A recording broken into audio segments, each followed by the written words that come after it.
Que as bênçãos de Jesus, o nosso Mestre, amigo, sempre presente em nossas vidas, nos envolva, nos abençoe e nos inspire, agora e em todos os instantes das nossas existências. Hoje nós vamos iniciar as nossas reflexões lembrando uma história, uma passagem narrada por Amélia Rodrigues. Amélia Rodrigues, no livro Primícias do Reino, psicografia do nosso querido Divaldo Pereira Franco, fala acerca de um evento que os historiadores, o próprio Evangelho e os benfeitores espirituais nos falam acerca do paralítico de Cafarnaum. Diz a autora espiritual mais ou menos o seguinte: naqueles dias em que Jesus esteve entre nós, existia em Cafarnaum um homem que tinha uma deficiência física, e ele não conseguia por si só locomover-se. Ele era amparado por amigos, amparado por conhecidos, pessoas que de alguma forma o ajudavam, e quando necessário ele ia de um lugar para outro, para os compromissos ou as necessidades de que era portador. Um dia ele ouviu falar que Jesus estava na casa de Simão Pedro e operava curas. Os amigos falaram: por que você não vai lá? Vai lá, vamos ver o que acontece. As palavras eram outras, mas a ideia era essa. E o paralítico, então, com o apoio, com a ajuda desses amigos, foi. Só que chegou lá na casa de Simão Pedro, as pessoas estavam tomando toda a casa, não tinha como entrar. Eles não tinham como chegar mais próximo à casa. Então eles tiveram uma ideia. Subiram no telhado, tiraram a palha que cobria a casa, que servia de telhado, e desceram o paralítico de tal forma que este ficou frente a frente com Jesus. Ali nós sabemos o que aconteceu. Jesus se impõe as mãos, fala ao paralítico, sugere que ele retorne à sua vida, e dali o trabalho continua. Assim acontece. Mas Amélia Rodrigues diz que aquele dia foi um dia especial, porque desde as primeiras horas da manhã, Jesus estava reunido com as multidões, as pessoas que ali acorriam para de alguma forma estar diante do Mestre, conversar com Jesus, ou, se fosse o caso, como foi o caso do paralítico, de alguma forma encontrar alívio para as suas dores, as suas enfermidades. Então, desde as primeiras horas da manhã, o movimento era febril. E nós já estávamos aí, pela narrativa, no final da tarde. E o movimento não parava. As pessoas não paravam. Jesus estava atendendo a todos, conversando com todos. Simão Pedro, tomado de satisfação e de alegria, porque afinal de contas aquele evento se dava na sua casa, era uma oportunidade em que Jesus tinha como ficar mais conhecido ainda, e a satisfação e a alegria do discípulo era muito grande. Mas em determinado momento o olhar de Simão Pedro, diz Amélia Rodrigues, cruzou com o olhar de Jesus. E Simão Pedro percebeu que Jesus estava exausto, cansado. Afinal de contas, as dores, as nossas aflições parecem que não têm fim, parecem que não terminam nunca. Então, Simão Pedro percebeu o cansaço no olhar de Jesus, e de imediato, com a sua calma, que possivelmente era peculiar, mais ou menos como a nossa, com aquele jeito tranquilo, ele foi abrindo caminho no meio da multidão e pegou Jesus pelos braços e o conduziu para fora. O mestre está cansado, é necessário um intervalo, pelo menos, é necessário que ele se recomponha. E pega Jesus e leva para o fundo da casa. O fundo da casa de Simão Pedro dava para o lago, as praias do lago de Cafarnaum. Então, nós vamos encontrar ali Simão Pedro olhando para Jesus. Jesus olhando para o infinito. Sei lá, seu olhar vagava. Era aquele momento em que ele fazia comunhão com Deus, nosso Pai. E Simão Pedro então começou a verificar como era belo aquele homem, como era bonito, como irradiava simpatia. E assim ele também se perdeu nos pensamentos. Simão Pedro, daí a alguns instantes, volta a si, despertou daquela distração, e ele percebe que das faces de Jesus, no rosto de Jesus, correm lágrimas. Então ele pega e pergunta a Jesus: Senhor, está chorando? E Jesus não diz nada. De alegria, suponho. Afinal de contas, os eventos ocorridos no dia de hoje trazem muitas alegrias. E Jesus disse mais ou menos o seguinte: choro, Simão, de tristeza, compadecido, pois nem eles, nem vós, que mais de perto nos acompanham, compreendem-me ainda, me compreenderam ainda. Mais tarde, quando a dor e o amadurecimento maior dos espíritos ocorrer, eu enviarei alguém, um outro Consolador, para vos dar prosseguimento ao serviço de iluminação de consciências. Simão Pedro percebeu então o de que Jesus se referia, falava, e disse mais ou menos o seguinte: mas quando esse Consolador chegar, nós os receberemos? Os homens o receberão? Não a princípio. Porque os métodos eficazes para curar e disciplinar são severos, e por isso mesmo, muitas vezes, indesejados. E aí então nós começamos a verificar sobre essa afirmativa de Jesus no nosso dia a dia. Jesus foi, sem dúvida nenhuma, entre todos nós, o ser mais perfeito, que Deus permitiu reencarnar-se entre nós, para que servisse de modelo, para que servisse de guia às nossas aspirações, aos nossos propósitos de nos reformarmos, de nos despertarmos, de nos melhorarmos. Os benfeitores espirituais falam acerca de que nunca houve na face da terra o ser mais perfeito que estivesse nas mesmas condições de Jesus. A mensagem do Mestre permaneceu entre nós, permanece até os dias de hoje. Às vezes nós o compreendemos de pronto, às vezes nós modificamos um pouco o entendimento para que aquele ensinamento se faça conforme as nossas próprias aspirações ou aquilo que nós imaginamos ser o correto. Na realidade, a mensagem do Mestre, ela é, sem dúvida nenhuma, não dá margem a dúvida nenhuma. A única proposta, ou o único objetivo que ele nos oferece é nos entendermos, nos amarmos mutuamente e nos elevarmos. Esta é a colocação dos benfeitores espirituais.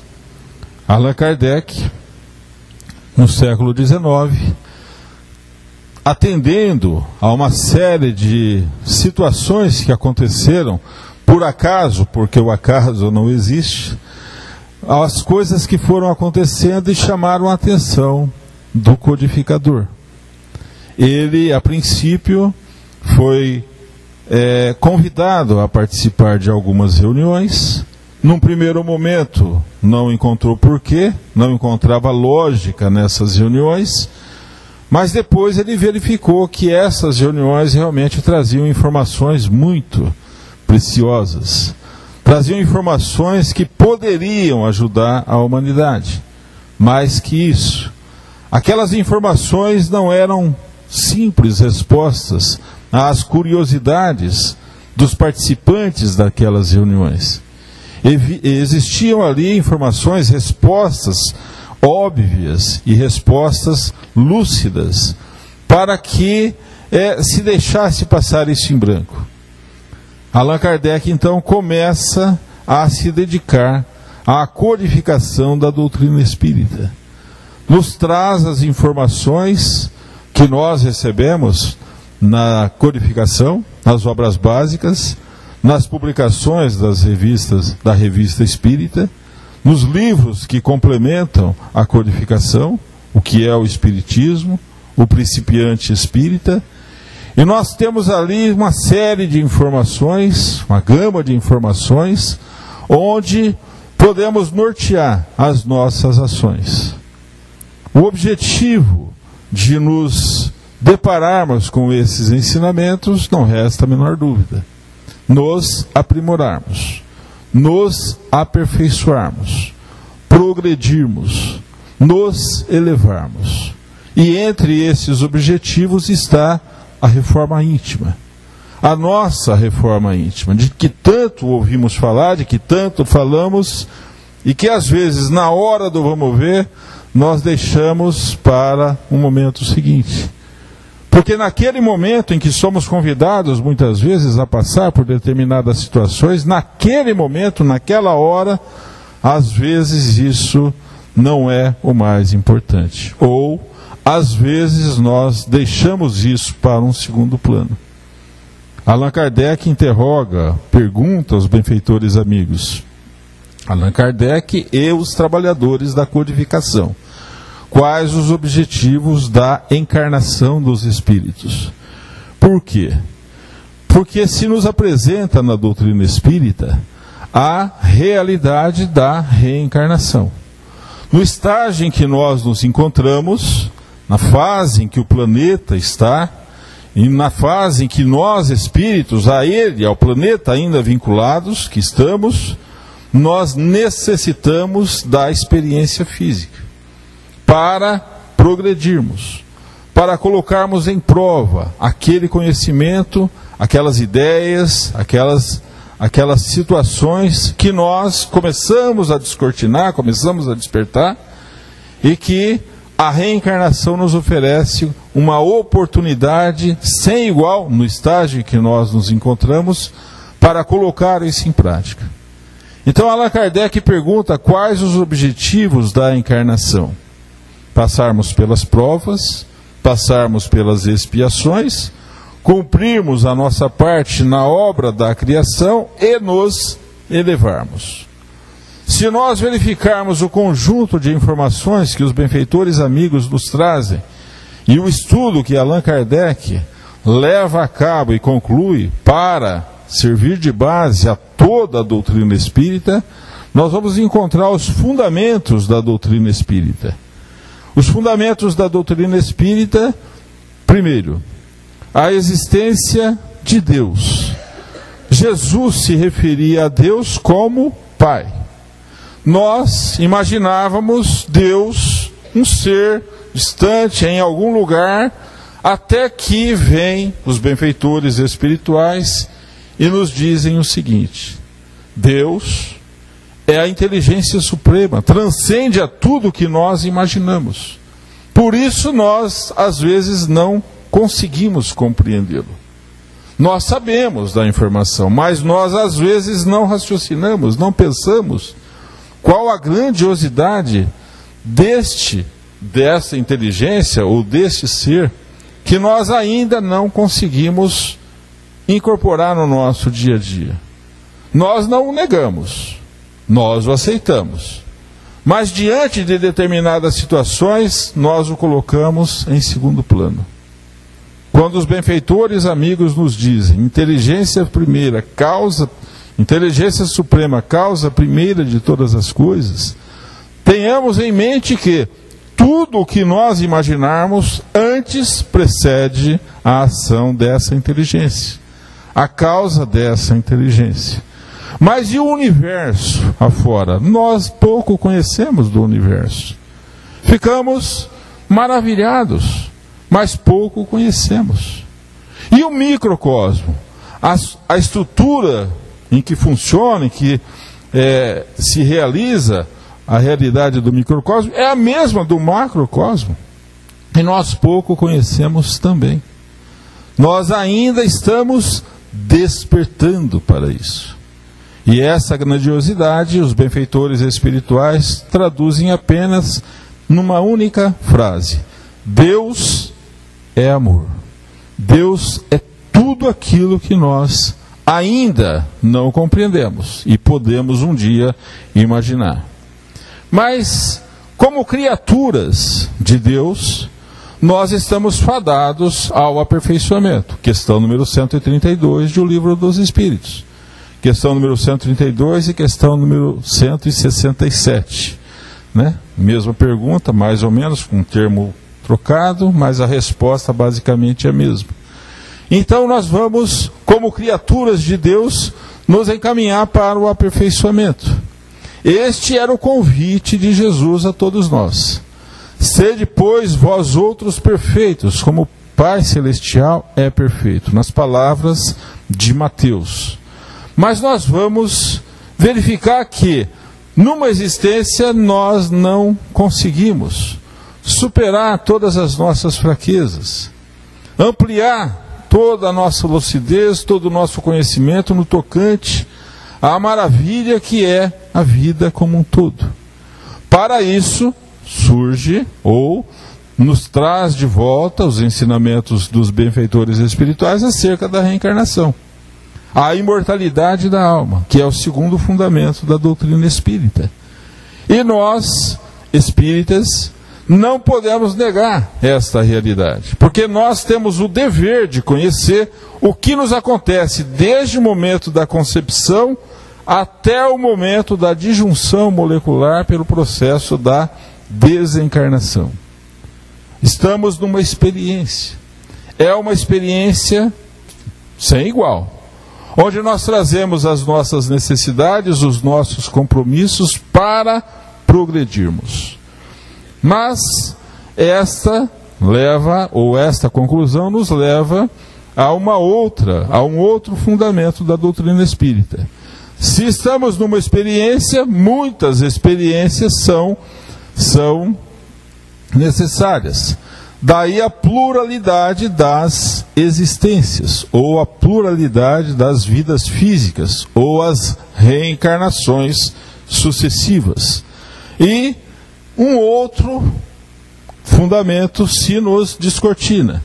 Qual que é?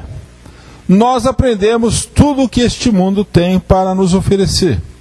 E realizamos neste mundo tudo aquilo que nós podemos realizar para que o mundo receba de nós o nosso melhor. Cumpramos a nossa parte na obra da criação. E quando isso se concluir, o que é que vai acontecer?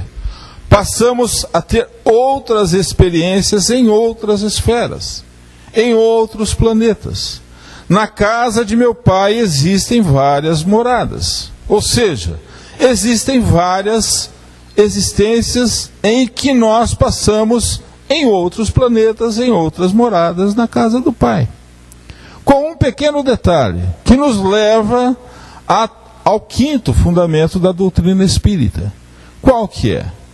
Desde os primórdios até onde nós podemos imaginar o nosso futuro, encarnados e desencarnados, seremos uma realidade. Estaremos em comunicação, estaremos em comunhão, muitas vezes de propósitos. Mas dia menos dia nós vamos despertar e vamos começar a nos dar conta de que estamos todos caminhando na mesma estrada. Estamos todos caminhando nas mesmas situações, muitas vezes com as mesmas necessidades. E a sugestão que os benfeitores nos dão, em primeiro lugar, como resultado do conhecimento da doutrina espírita, é nos reformarmos. Porque com o conhecimento nós ampliamos a nossa fé, a nossa confiança. Se ampliamos a nossa confiança, não há como negar que conhecemos, e o conhecimento traz a necessidade de nos reformarmos. Até ontem estávamos distraídos. Até ontem estávamos mais ou menos descuidados. A partir de agora, não. Porque a nossa consciência vai nos despertar e vai nos alertar. Ah, mas ao retornarmos ao plano espiritual, mas isso eu não sabia. Não sabia porque não se esforçou como deveria. Porque está lá na codificação, está lá nos exemplos que nós recebemos.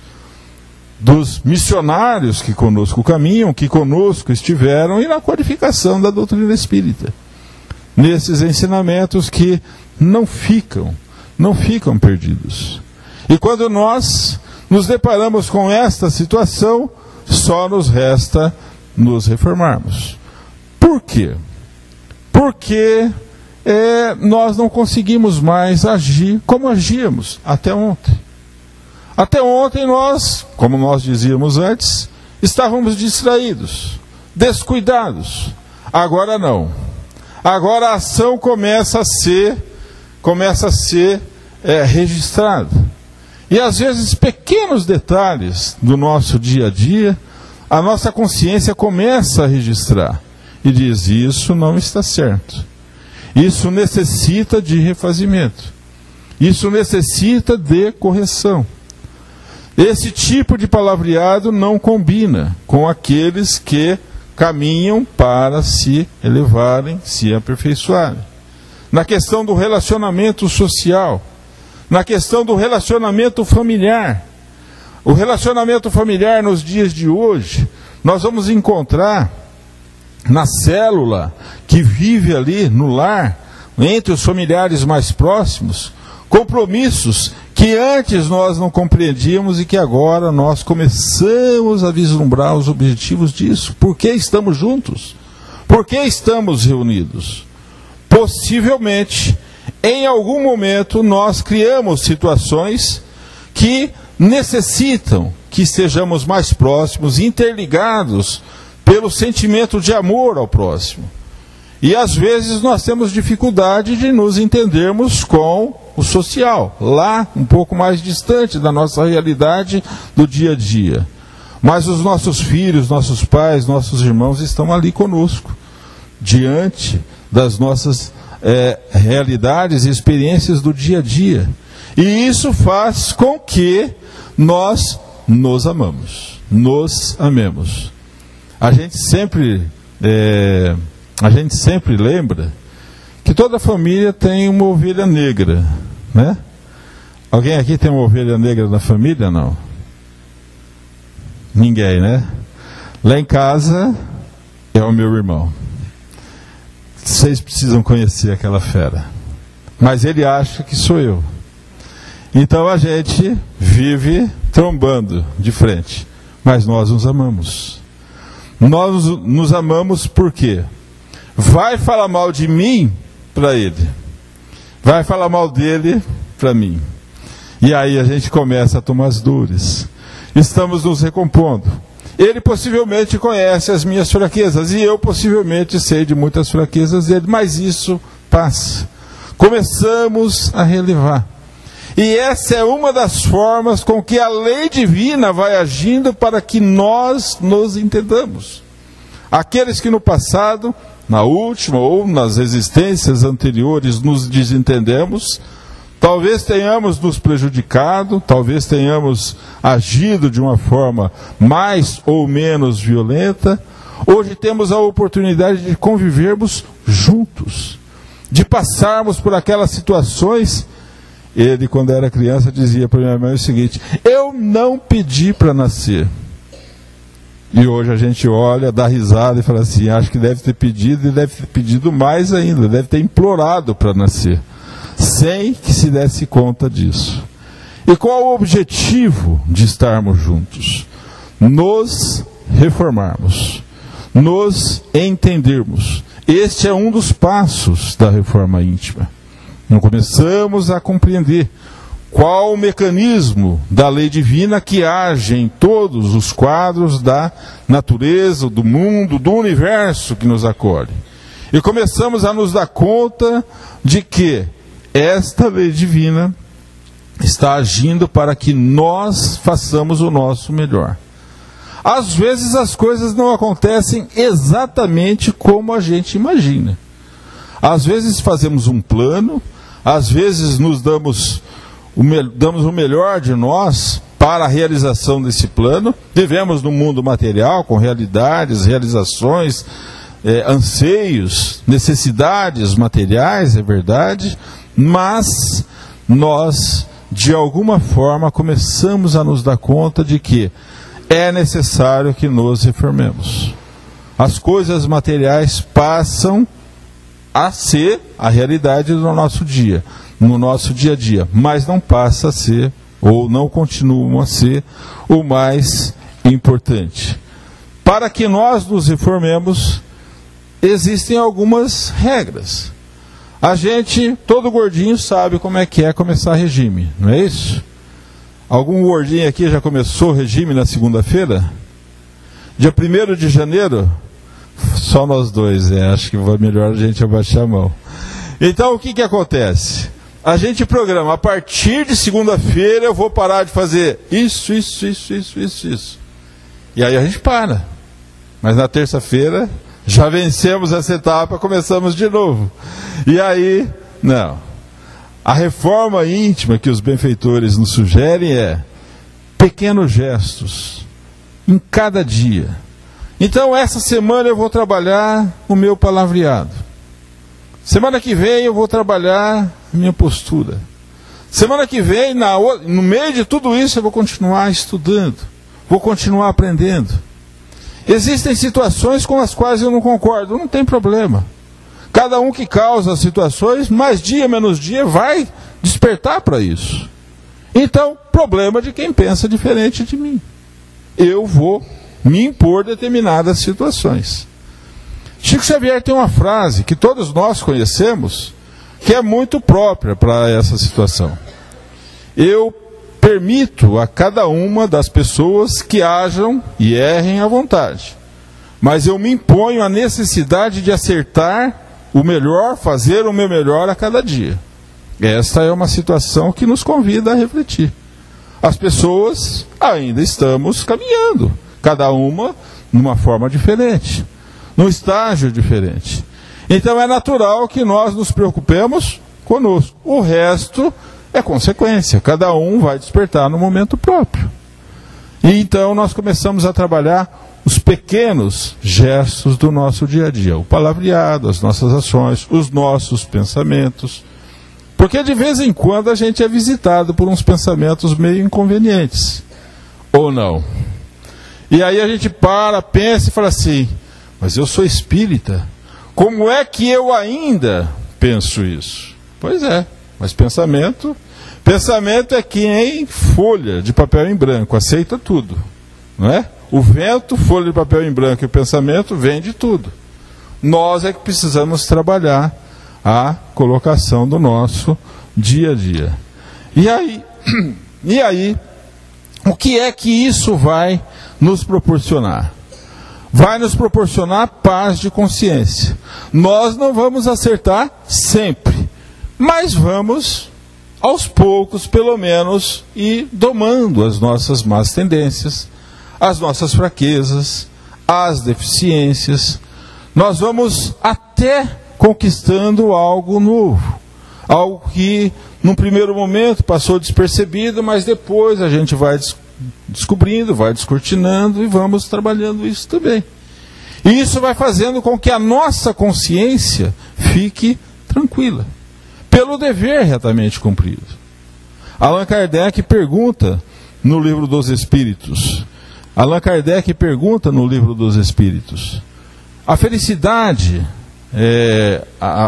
nós podemos vivenciar a felicidade? Ainda não. Por quê? Porque nós ainda vivemos uma fase em que temos contratempos, contragostos.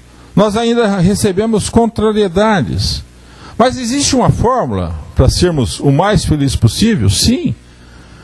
Para a vida material, a posse do necessário.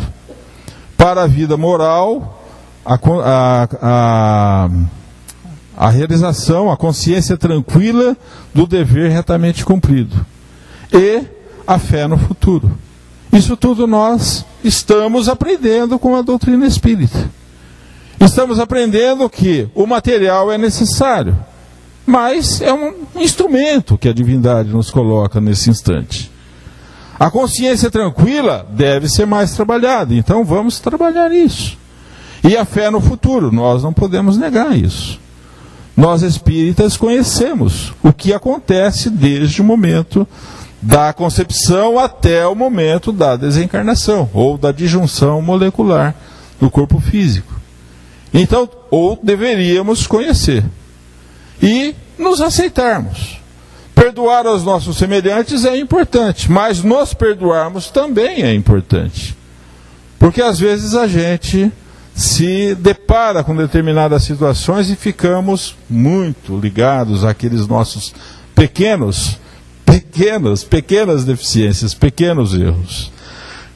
Quando nós pensamos em nos reformarmos, para encerrar, nós vamos lembrar de uma narrativa também de Amélia Rodrigues. Amélia Rodrigues diz que naqueles dias em que Jesus esteve entre nós, existia por ali um moço chamado Dimas. Todo mundo lembra do Dimas. Dimas, ele desde criança ele tinha um comportamento um pouco estranho e a mãe percebeu isso. Sua mãe chamava Tamar. Tamar percebeu que Dimas tinha determinados comportamentos que não condiziam com o que ela esperava do próprio filho e com a educação que ela lhe ministrou, os cuidados que ele teve desde criança. E ele sempre justificava. E ela, como mãe, sempre levava isso como uma fase passageira. E não tomou maiores cuidados. O que aconteceu? O tempo passou, ele cresceu, continuou com esses pequenos desvios de conduta, ele realizava pequenos furtos em companhia de alguns amigos, igualmente também carentes na vigilância dessas atitudes. Mas o Dimas, ele um dia conheceu uma moça, Esther, e ele ficou maravilhado. E logicamente ele não podia conciliar a sua situação com o anseio de constituir uma família. Ele então promete, porque a mãe Tamar e a noiva ou a namorada Esther assim o pediam, que ele mudasse a vida, ele modificasse as suas ações, muito embora elas não soubessem de detalhes do que ele realizava, mas para que ele começasse algo novo. E ele então se propõe a uma última viagem. Seria uma última viagem onde ele realizaria negócios e esses negócios trariam tranquilidade para que ele pudesse assumir o casamento e continuar agora sobrevida com a vida nova.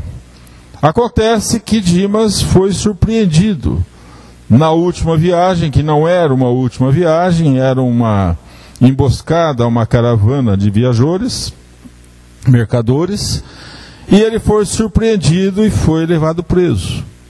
Ele foi levado preso e agora estava ali, às margens ou do lado de Jesus, crucificado. Então ele disse mais ou menos o seguinte, vendo toda aquela situação, vendo a tristeza, as dores da sua mãe e da sua noiva, ele simplesmente diz a Jesus: Senhor, lembra de mim quando entrares no paraíso. Ele foi tocado pela necessidade de algo novo e pedia socorro. E Jesus naquele momento de dor, nos últimos instantes, simplesmente disse: em verdade te digo hoje, estarás comigo no paraíso. Não falou quando, mas disse que um dia, certamente, Dimas estará. Assim como todos nós, um dia estaremos no paraíso. Onde é o paraíso? Onde a nossa consciência nos conduz. A tranquilidade do dever retamente cumprido que todos nós somos convidados a realizar. Então, diante daquele momento, naquele momento de dor, nós vamos encontrar Maria, mãe de Jesus, ao lado de João. João estava ao seu lado, e Maria vê as dores da mãe daquele condenado. E diz mais ou menos o seguinte, vai até ela e diz o seguinte: aquele da direita é o teu filho? E Tamar diz: sim, ele é o meu filho. Pois então, se acalme. O meu filho, o do meio, disse ao seu filho que estará com ele no paraíso.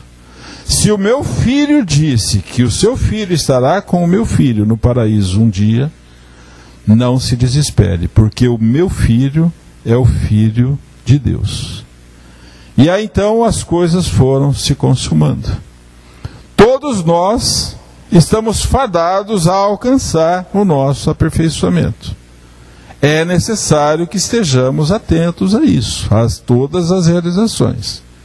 É verdade que a gente vive, às vezes, uma verdadeira balbúrdia no nosso dia a dia. Situações que às vezes surgem, situações que às vezes aparecem, e nós deixamos este ensinamento, ou esta advertência, ou convite dos benfeitores espirituais para o momento seguinte. Mas não tenhamos dúvida. A oportunidade, ela se renova, mas aquela oportunidade, uma vez perdida, não mais se renovará. Tenhamos isso em mente, que o Mestre Jesus nos oriente sempre. Muita paz.